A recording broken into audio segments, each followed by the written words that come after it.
Oh. Good morning, Good morning mga kababayan ko sa buong disiplina. sa buong mundo.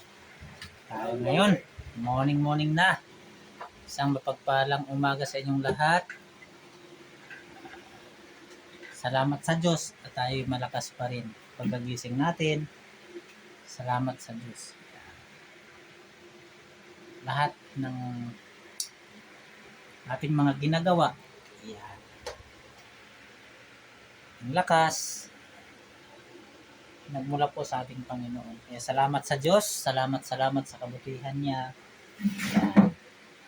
Good morning sa inyong lahat. Meron po tayong mga ulam na naman. Yan, medyo tinanghali po ako ngayon ng gising.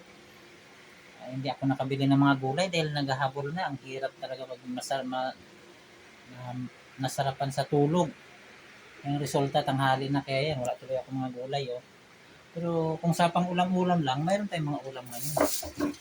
May manok tayo, may baboy, may bangos, may kunting hipon, may paa ng manok, may tulingan, may salinyasi at longganisa, at tilapia at saka mga hotdog. 2 kilo pala ito, Rick.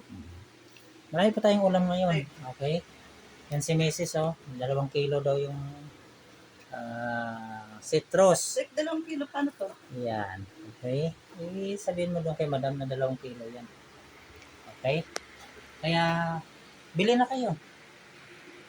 Para magkaulam kayo. Mura lang.